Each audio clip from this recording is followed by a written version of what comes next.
พื่อเป็นการรับประกันให้แก่การกะเกียมให้แก่กองประชุมใหญ่ผู้แทนทั่วประเทศครั้งที่ 12 ของพรรคที่ไขขึ้นอย่างเป็นทางการในวันที่ 6-8 มังกร 2026ให้มีผลสำเร็จอย่างจบงามและมีความสงบปลอดภัยในนี้กองพันใหญ่ฐานราบยันกที่ 11 ได้เอาใจใส่อย่างตั้งหน้าเข้าในการป้องกันเวรยาม โดยจัดตั้งกำลังเคลื่อนไหวสารเวแต่ละจุดในขอบเขตรับผิดชอบตลอด24 ชั่วโมงโดยนำใส่กำลัง100 กว่าสหายโดยได้แบ่ง10จุดเฮ็ดหน้าที่ป้องกันเวรยามทั้งเว้นและคืนให้มีความสงบปลอดภัยห้อยส่วนห้อยกองพลใหญ่ทหารหารยันกที่11ของเราได้รับคำสั่งจากกรมชลบกรมใหญ่เสนาธิการกองทัพให้นำกำลังเข้าป้องกันกองประชุมใหญ่ของพรรคจังซั่นมาฮอดมื้อวันที่4 เดือนมังกรปี 2026นี้พวกเราได้เคลื่อนกำลังจากที่ตั้งเดิมเข้ายึดสนามอยู่ในขอบเขต10จุดสมทบบานบกสกองหลอนเคลื่อนไหวติดตามสภาพการดังกล่าวอยู่ในขอบเขตความรับผิดชอบที่การจัดตั้งคันถึงมาใหม่ให้ช่วงระยะผ่านมาถือว่าเฮ็ดให้สภาพคงเขตที่พวกเราออกเฮ็ดนาทีนี้มีความสงบโดยพื้นฐานพวกเราก็ได้เอาใจใส่สีนำกำลังทุกภาคส่วนเคลื่อนไหวติดตามสภาพป้องกันเวรยามช่วงระยะการดำเนินกองประชุมใหญ่ของพรรคครั้งที่ 12 นี้ในขอบเขต10จุดนี้คือจุดที่1อยู่บ้านใหม่จุดที่2ถือว่าอยู่สีแยกไซมงคลจุดที่3หลัก10จุดที่4ดงคำสร้างจุดที่5ขัวมิตรภาพลาวไทย1จุดที่6บ้านเสียงดาจุดที่7สถานีเปลี่ยนถ่ายสินค้าจุดที่8อยู่บ้านคุมหินจุดที่9อยู่ขวดนาควายจุดที่40คือว่าอยู่หอประชุมแห่งชาติฐานการที่พวกเฮาได้เคลื่อนออกจากกรมกองมายึดอยู่ในขอบเขตสนามก็คือจุดที่ได้รับมอบหมายจากการถึงคือว่าพวกเฮาได้จัดตั้งสีหน้าไม้นองเคลื่อนไหวตลอด24 ชั่วโมงแต่ละจุดและอิงใส่พื้นที่ขอบเขตกว้างขอบเขตแคบและจัดกำลังเนาะใส่คือจุดนี้ถือมี19สหายเนาะจุดอยู่หอประชุมแห่งชาติถือว่า12สหายนอกจากนั้นพวกเขาได้จัดใส่จุดละ9สหายฐานระยะ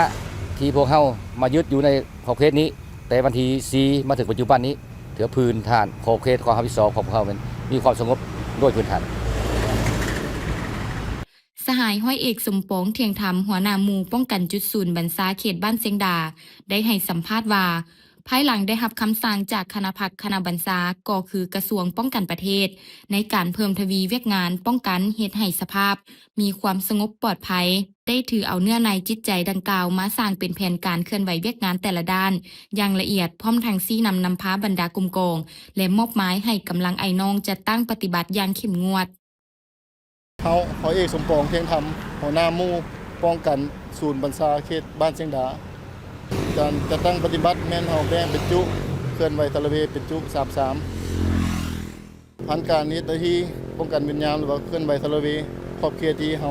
จะตั้งปฏิบัติเห็นว่าโดยพื้นฐานมีความสงบดีพอสะดวกในการปฏิบัติหน้าที่ในครั้งนี้1มีคณะพักคณะบรรษาคันถึง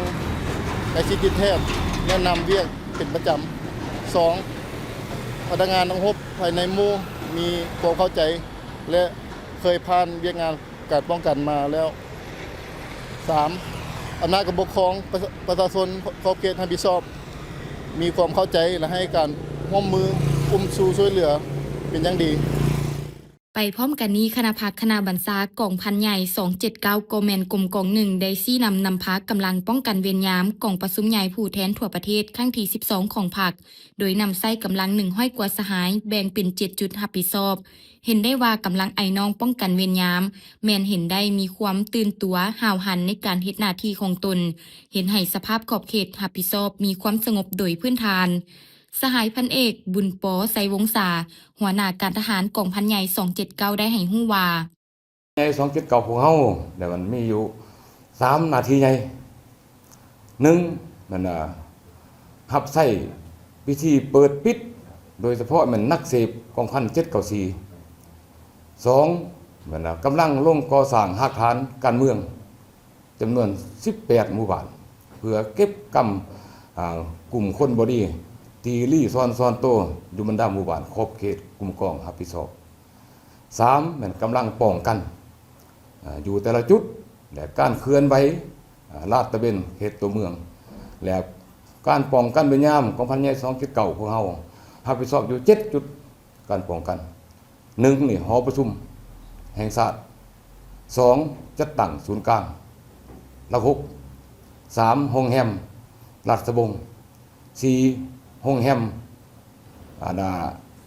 ปลาเผา5โรงแรมแสงแก้ว6บ้านหัวขัว7วงเวียนถนนการจัดตั้งนำใช้กำลังทั้งหมดนี่นักเสพรับใช้ไปเปิดปิดมี56สหายกำลังป้องกันทั้งหมด100สหายในนั้นได้จัดตั้งกำลังเคลื่อนที่ไว้อยู่กลุ่มกองเพื่อมีสภาพการเกิดขึ้นตอบสนองได้ทันเวลาผ่านการจัดตั้งปฏิบัติเคลื่อนไปหน้าที่เวียกงานแล้วกลุ่มกองเห็นว่าทางด้านจิตใจได้กำลังพร้อมแล้วปฏิบัติหน้าที่ที่คันเทิงมอบหมายและมีผลสำเร็จอย่างจงงามอันนั้นเลยว่าเกี่ยวกับการจัดตั้งนำใช้กำลังป้องกันและเหตุวิธีเปิดปิดของกองพันใหญ่279พวกเราและการจัดตั้งนำใช้กำลังเข้ายึดสนามแต่เวลา4:00ของวันที่4และมาถึงปัจจุบันถือว่าสภาพการขอบเขตกลุ่มกองรับผิดชอบถือว่ามีความสงบปลอดภัยห้อยสุน้อยอันนี้ข้าพเจ้าต่างหน้าคณะพรรคคณะมศกองพันใหญ่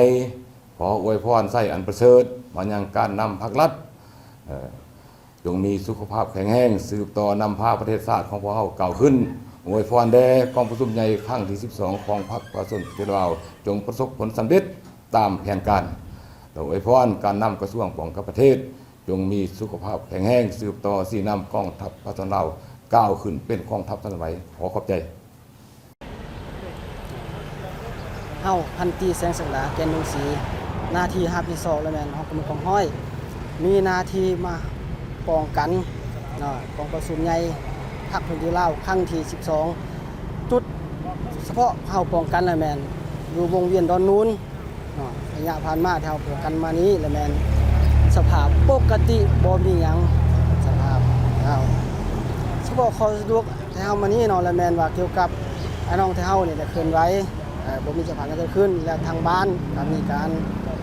ให้การร่วมมือเป็นอย่างดีนั่นขอสะดวกเฮาพันโทไว้ธรรมวงศ์ห้องการทหารกองพันหน่วย795กองพันใหญ่279ถือว่าได้รับคำสั่งแจ้งการจากกรมใหญ่เสนาธิการกองทัพถือว่าภาวะ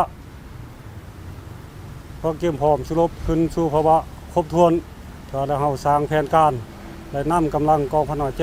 795เข้าสู่สนามป้องกันกองซุ่มลัก6ถือว่าเวลา 4:00 ออกจากกองพันหน่วย795มาเคลื่อนทัพมาฮอดกองซุ่มลัก6เวลา 5:00 หลังจากนั้นก็ได้ประสานสมทบทุกภาคส่วนป้องกันเวียนยามให้มีความสงบปลอดภัย 100% แล้วก็ได้แต่งตั้งไอ้น้องจัดป้องกันเวียนยามตลอด24ชั่วโมงถือว่ามาฮอดปัจจุบันนี้แล้วก็สภาพภายในภายนอกเท่าปกติมีความสงบ 100% ส่วนกำลังเท่านี้มานั้น เฉพาะยามอยู่กองประชุมละ6แม่น41สหายปฏิบัติหน้าที่ชุดหนึ่งจัดลงไปนั้น12สหายและมีพวกส่วนอยู่วงในอยู่วงนอกแล้วก็รับใส่อยู่กองประชุมนี่มีความปลอดภัย 100% นั่นแหละและพัดเปลี่ยนการป้องกันเป็นยามนั้นนะ3ชั่วโมงต่อจุหนึ่ง659 952 12 53 356ฉะนั้นเปลี่ยนตลอด24ชั่วโมงบ่ได้ขาด สั่งรวมแล้วการปฏิบัติหน้าที่ป้องกันเวรยามของกำลังกองพันใหญ่ฐานหาบยานกที่11และกองพันใหญ่279ในการป้องกันเวรยามกองประสุมใหญ่ผู้แทนทั่วประเทศครั้งที่12ของพรรคโดยได้รับการใกล้ชิดติดแทศและการชี้นำพาจากคณะพรรคคณะบรรษาทั้ง2กองพันซึ่งเห็นให้การปฏิบัติหน้าที่ในครั้งนี้ได้รับผลสำเร็จไปด้วยดีเห็นให้สภาพขอบเขตรับผิดชอบมีความสงบปลอดภัยห้อยส่วนห้อย